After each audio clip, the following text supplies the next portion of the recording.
William, it's over to you now. All right, thanks, Raf. Thank you all for joining today. So just a bit of background here. So I'm the senior manager at Tyco Security Products, responsible for our regulatory and product security for our access control and video surveillance products. This presentation is targeted towards installers and end users of IP-based security products.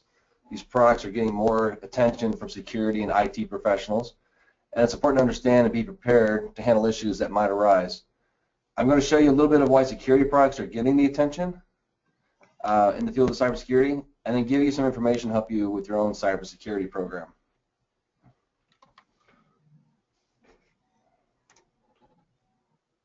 As soon as the presentation works. There we go. Of course, the most visible side of cybersecurity are those very publicized breaches. The Identity Theft Research Center lists 781 reported breaches in the United States in 2015 and over 169 million records exposed. However, you have to take into consideration that most breaches can go for months without detection, and not all companies are disclosing when they find a breach. So the real numbers are actually higher.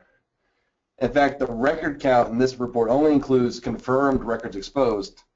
The overwhelming majority of the breaches listed has the number of records exposed as unknown. Some of the larger breaches that made headlines last year, of course, the Office of Personnel Management reported 2 breaches, totaling over 25 million records exposed. The OPM performs background checks for government employees here in the U.S. and is still believed to be a state-sponsored attack. But the OPM breach was trumped by Anthem Blue Cross, where the personal information of over 780 million were exposed. It's not believed that this breach included any medical records. However, another Blue Cross company, Premera, reported a breach of 11 million that did include personal information, insurance claims, and clinic files. Last year, we also saw Experian, who in this instance was doing credit background checks for T-Mobile. This breach led to the exposure of personal and financial information of 15 million people. IBM sponsored an independent study looking through the cost of data breaches. So this was done for 350 companies across 11 countries. And what they found was that the majority, 47%, involved a malicious or criminal attack, while 25% were caused by a negligent employee or contractor, and 29% involved a glitch into the IT or business process. They also showed that the cost of breach varied widely by the industry. They also showed that the higher regulated the industry, the higher the breach cost per record. For example, the average cost for healthcare industry was about $363 per record, compared to the retail industry, which is only $165. Of course, the biggest factor in the cost is actually the loss of business that results from the breach.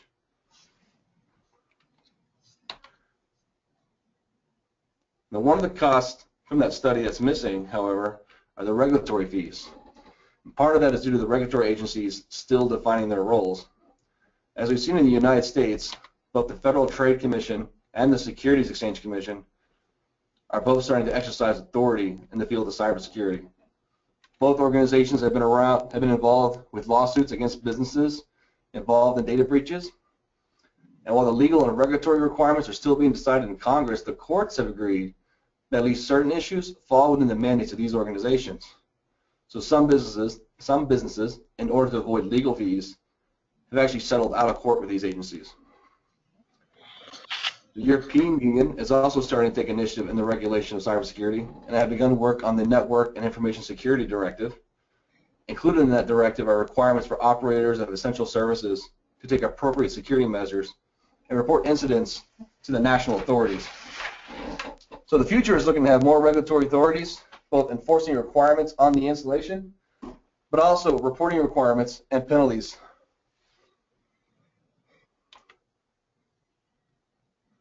Now, one of the things you have to understand about security products is that we are a favorite target of hackers and security researchers.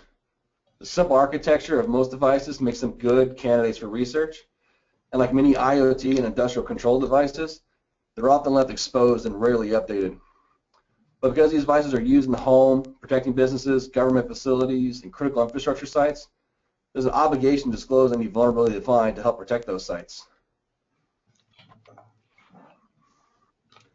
Now, typically, security products are not the end target for an attack.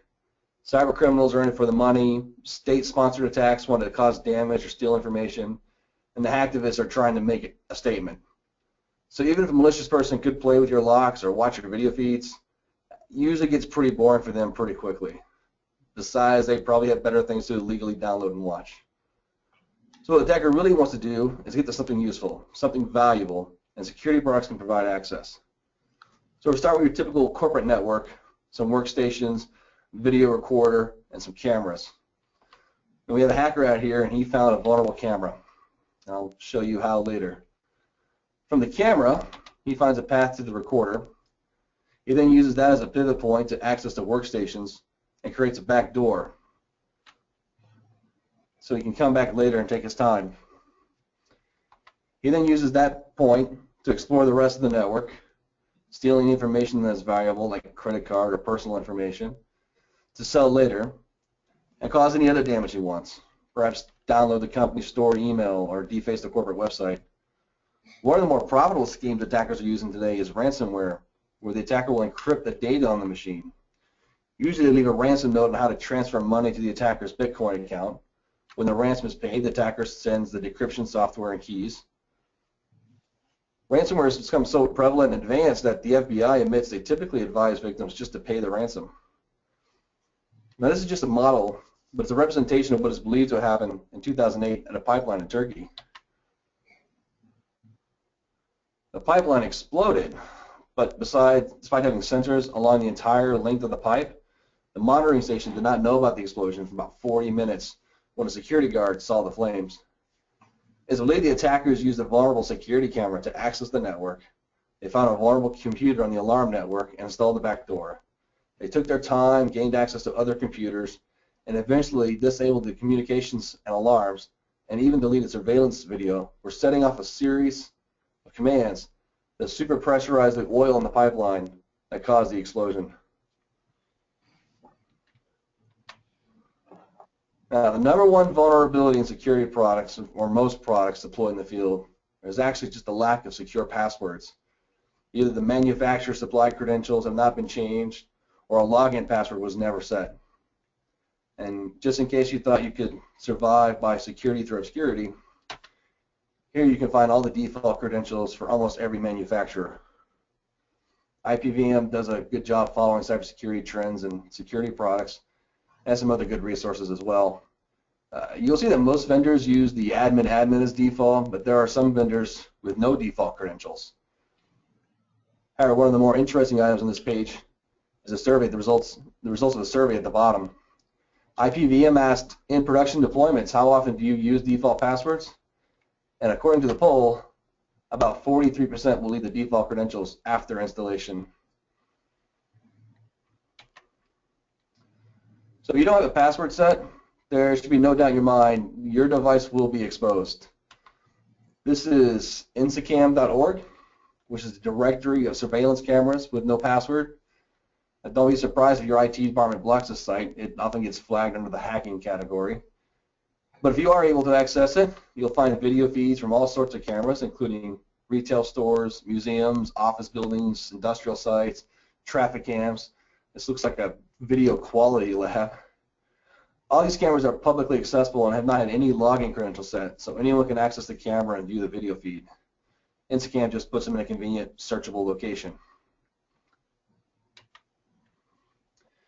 If an attacker had ambition for a physical breach, this site can help with that as well. These are just two examples of cameras watching server rooms. You notice at the bottom it even provides information about the physical location of the camera. Of course, if you access the camera itself, I'm sure there's more information you can gain.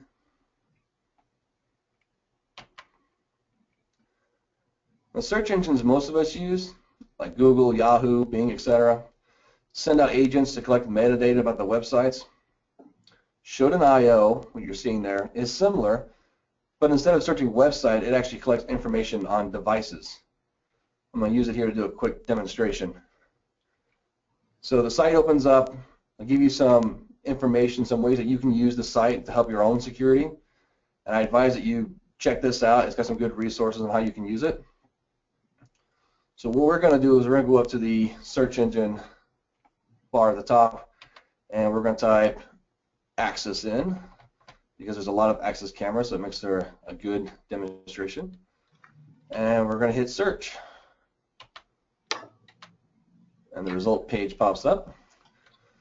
So what you see there on the right are products that Shodan has identified, just like a Google search would. You can see the public IP address in the result, the physical location, and some other useful information. On the left, the site organizes results into different categories. On the bottom, you can see that it's broken down by the products. What I want to draw your attention to on the list here is a list of services Shodan has identified, and you will see that Telnet is listed there. Telnet's an outdated protocol. It's used to gain remote access to a device, but it's insecure because the communication is unencrypted. It's been replaced with more secure protocols like SSH. As an attacker, when I see a Telnet port open, well, I would think, of course, how do I exploit that? My first thought is actually this device is either out of date or there's some other security issues with it. Either way, safe bet, there's probably some other vulnerabilities. So Shodan actually allows you to filter the result by service. So if I click on Telnet, you can actually get a filter list of results. All right, so here's our filter list. You'll notice that the cameras have now been removed from the list. Telnet will do that. However, you'll see there's some interesting results here. Notice this one at the bottom. When Shodan scanned its Telnet port, it returned front door login, meaning you can actually, it's prompting you to log into the device. Now, it's possible this device has a legitimate reason for Telnet. However, it's also just as likely that no hardening was done on it and Telnet was left exposed. If we click on the IP address on these results, it will actually give us more information about the device. So the page opens up and it shows all the ports that found on the device. So port 21 is your FTP for file transfer. Port 80 is your device's web page, and port 23 is Telnet. You can also see more information on the left, including the physical location, its internet service provider, and others. If you open up a browser and type in the device's IP address, as you expect, you could be prompted for a login. And remember I said I doubt any hardening was done on this, so let's try some default credentials. And sure enough, they were accepted, and now we're in. Now, if we were really malicious, we could see what else we could do, change some of these settings, or see what other trouble we could cause. This information here could also be helpful for helping to map out the rest of the network the device is on. But of course, we could just try logging into Telnet, which would probably give us more information and more options to exploit. So now the real hard part with cybersecurity, even if you can't rely on the device hardening alone. You can go through extreme efforts to secure a device today, and tomorrow it could be exposing your whole network. And here's a good example. So in September 2014, the world was introduced to shell shock, or bash bug, depending on your preference. This is a vulnerability in the GNU bash shell that's used on most Linux devices. It's considered a critical bug because it allows an attacker to execute arbitrary code on the device, and it has multiple attack vectors, or ways to execute, most of which do not require any authentication. So if your device was vulnerable, and I found it, I could gain access to it and have it run any code I wanted. Now, Linux is an operating system used on most web and email servers and most security products. So when shell shock was announced, it immediately made millions of devices vulnerable, many of which were believed to be secure just the day before. But the most amazing thing about shell shock was not how easy it was to exploit or even the number of devices that were suddenly vulnerable. It was even though that bash had been used on devices that had been subject to intense security research and penetration testing, the vulnerability was due to a flaw in the original release of bash, meaning that shell shock existed undetected for 25 years. The consequences of shell shock were seen immediately. It was so easy to detect if a device was vulnerable that within just hours of the announcement, security firms were detecting malicious botnets scouring the web for vulnerable devices.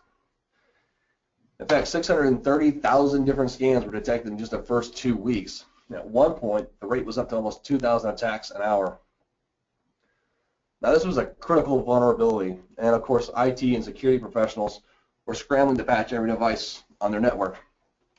Remember, they can use the same methods the hackers were using to detect if a device was vulnerable, even if the device manufacturer was not disclosing that.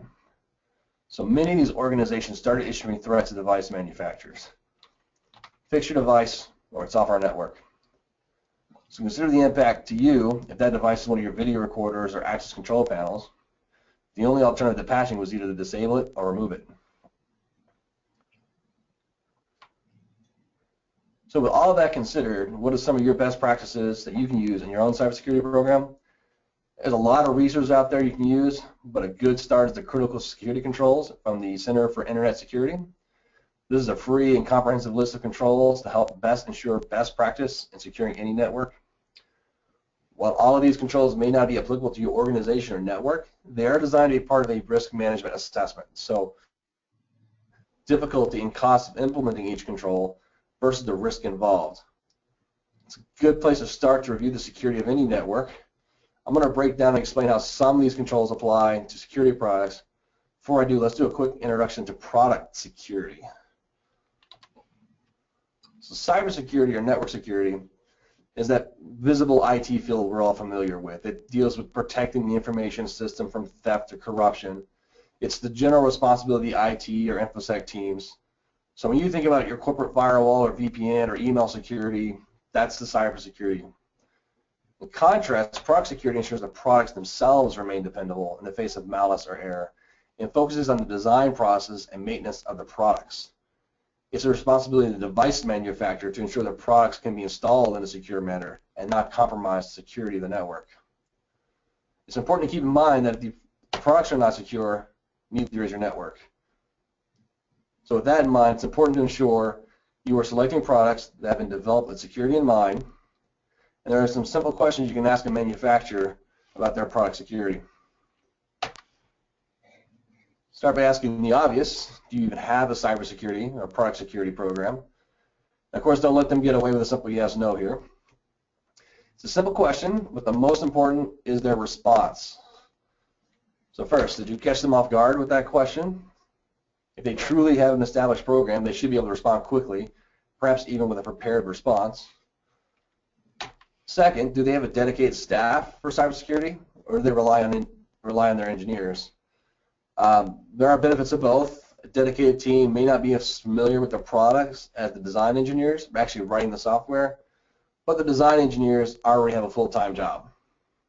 So for example, at Tyco, we actually use a cross-functional team. We have a full-time security team, but we also have dedicated development engineers that can be pulled off their assignments to address new vulnerabilities quickly. Another point to consider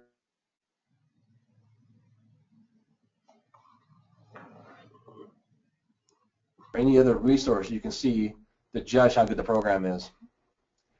In the end, they should be able to provide you details about their program so that you can assess their response and see if it seems right to you. If they're just telling you what you want to hear or not responding to you at all, they're probably not the right supplier for you. Next, ask how is cybersecurity part of the product development process? So every product has a development cycle. It starts with the requirements and definitions, where the purpose and functions of the product are defined. That usually includes sales, engineering, product management, etc. Next, it moves into design phase, where product design is proposed to meet those requirements, and then it works into the implementation phase, where the design is actually put into place, the software is written, the hardware is developed. When that's complete, it goes into testing, QA testing, and moves into feedback from that testing and customer use to go back to the next cycle and repeat the requirements. So for cybersecurity, it's important to make sure it's not an afterthought. It should be built into the development process from the very beginning. So find out how cybersecurity requirements are placed into the product and how those requirements and features are tested, verified throughout the development cycle. Lastly, but maybe most important, is how is cybersecurity supported and maintained throughout the life of the product. You want to make sure they have a support structure for after the product is released. All right, next, how do you monitor and alert users to new vulnerabilities? So let's go back to cell shock for a minute And remember that any device secured today may be vulnerable tomorrow with the announcement of a new vulnerability. So it's very likely that the vendor has a way to monitor and respond to these issues when they arise. Now, there's a lot of ways to learn about new vulnerabilities when they are announced. Simple as alerts from the National Vulnerability Database, but there are several other media and professional outlets that will help provide alerts and information. So once they find a vulnerability, they should be assessing their products and validating any proposed solutions before sending out those advisories. You want to make sure that you're kept informed on any remediation. Find out how advisories are sent out and how you can receive them. If you're evaluating a vendor, ask to see an advisory. It's a good check to see if they're actually providing you resolution or just alerting you that you're vulnerable. But whenever and however they're providing the information, just make sure you know how they're doing it and how to stay informed. Lastly, find out how you can best partner with them on cybersecurity. You want to know how you can inquire about vulnerabilities and best hardening practices. A good supplier will be willing to discuss their product roadmap as it relates to security. Most importantly, make sure you find good points of contact within the organization for product security topics, because having a good product security team will always be your biggest asset.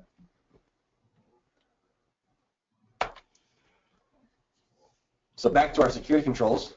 CSE3, secure configurations for hardware and software. Consider how you're going to secure those products, or if you even can. If your device manufacturer does not have a security program, it's possible you may never be able to secure the device on its own. A mistake many have made is to save money on the device itself, only to have to spend more money on their network devices. Look at CSE6 and make sure the device are providing good audit logs. Make sure as far as CSE9, the network ports and protocols can be controlled on the product. CSE10, data recovery, especially for products with a database. Can you back up the database? How quickly can it be recovered? Data protection, CSE13.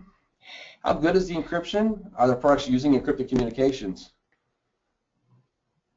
So CSE4, it's a continuous vulnerability assessment remediation. Vulnerability assessment is a good idea for integrators looking to make sure they haven't left anything vulnerable in their setup. It can also be used to run on a repeating schedule. The two of the most common scanners are Nessus from Tenable and Nexpose from Rapid7. So these can be installed on a laptop by an integrator to help validate a setup, or installed on a machine on the network to perform regular testing. They both have community versions that are free to download and try out. To use one, install it on a computer somewhere on the network, or connect a laptop with it installed on the network. Give it a list of IP ranges. Give it a list or range of IP addresses, and let it scan. What it will essentially do is scan all the open ports of the target, try to identify the operating system, any services or protocols running, and compare the results to a database of vulnerabilities. For some vulnerabilities, there are exploits or other tests to validate the finding. In the end, you'll get a report with all the vulnerabilities it found. An Nexpose report, for example, will start with an executive summary. So when you're doing regular testing, it'll help track the vulnerabilities over time. Here you'll see how many critical vulnerabilities are on the system, the most common vulnerabilities on the system, and even the operating systems and services that are running. Expanding on that summary, it'll provide an overview of all the systems it discovered. You recall back to CSE1 and CSE2 of keeping an inventory of authorized devices and software. This type of reporting will help meet those controls.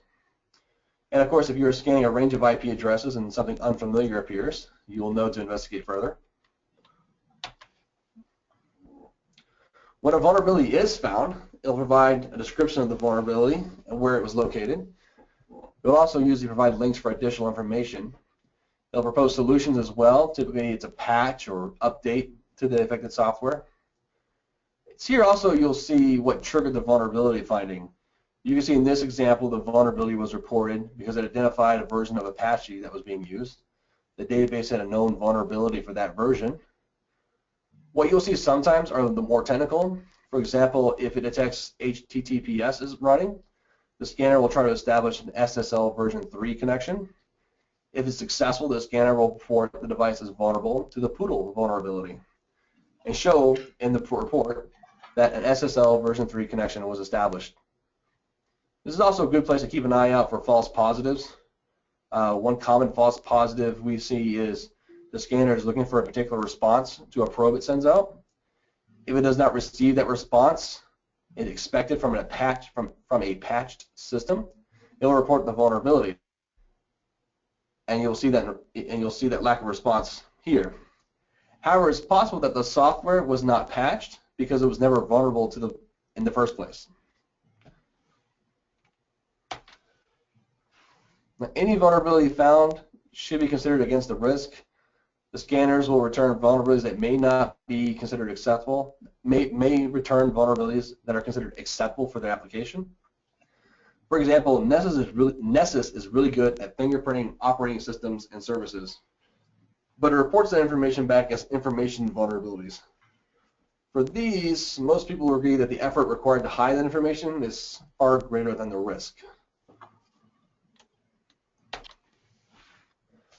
The scanner will return details regarding any services detected on the system. Going back to our controls list, CSE 9 requires limitation and controls of ports and services, and a scanner can help manage that.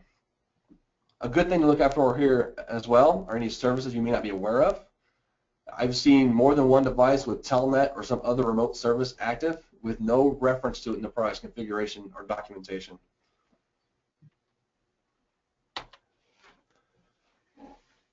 Lastly, if your risk assessment warrants the cost, you can hire professional penetration testers to evaluate the system.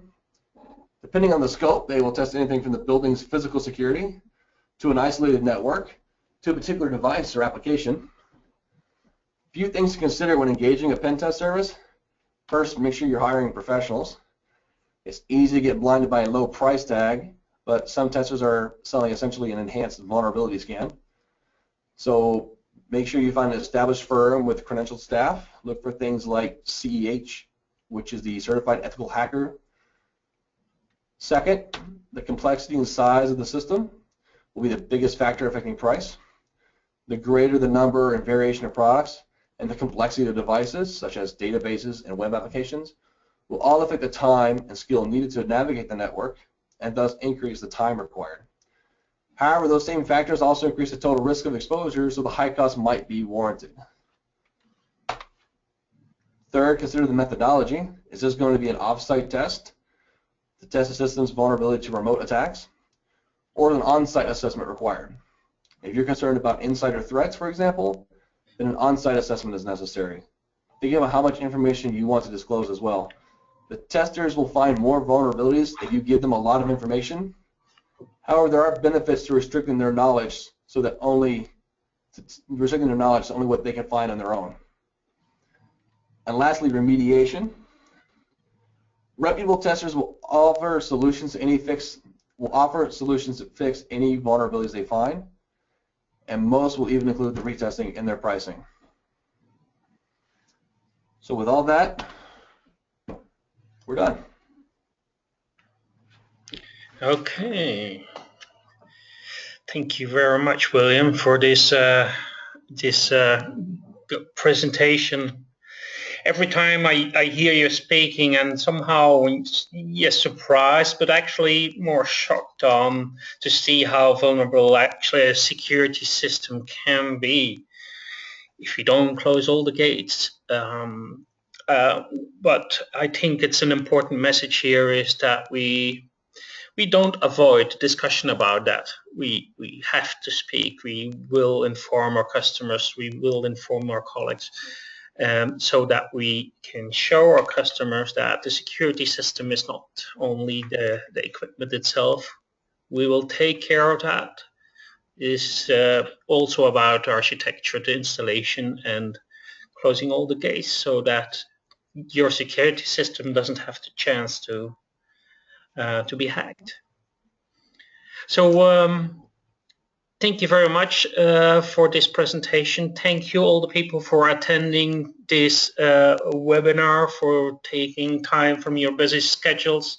I hope you enjoyed it, and we will see or hear each other on the next webinar at the end of the month, February. This is 22nd of February. We will talk about how to avoid downtime in your security system. So again, thank you very much. Have a great day, evening, and see you soon.